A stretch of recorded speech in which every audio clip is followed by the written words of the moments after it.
1 тон рециклирана хартија може да спаси 17 дрвја. Јас од рециклираната хартија правам тетратка по квадратчиња.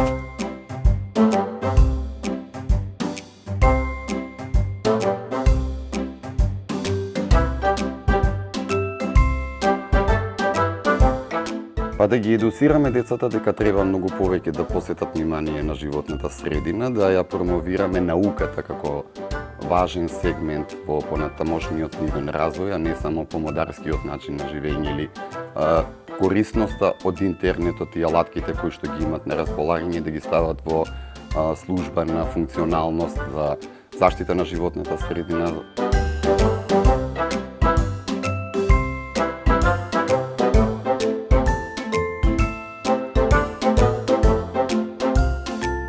Да не им биде срам на децата да кажат, например, дека ако си во наводници аутото на што го наметнува општеството како трендсетерство, не знам, да си да си со мобилен, што вика, нели, шмизливе, како и да не се навреди никој, дека и не може би да си научник, да сакаш биологија, да сакаш физика, да си фраер ако кажеш некоја формула трет Њутнов закон, например.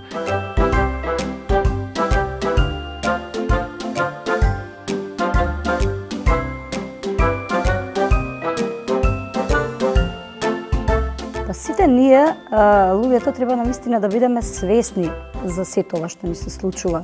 Ние овдека како се тоа спакувано како производ го правиме, нели, на многу можеби поедноставен, забавен начин, елементарен, пред се и за детската публика да го разбере, нели? И после представата се надевам дека ќе излезат така со малку подзамислени и со повеќе развиена свест за се тоа што ни се случува. Бидејќи сите сме свесни, знаеме, се тоа сега што го живееме во денешницава е резултат на се тоа што ние го правиме, нели?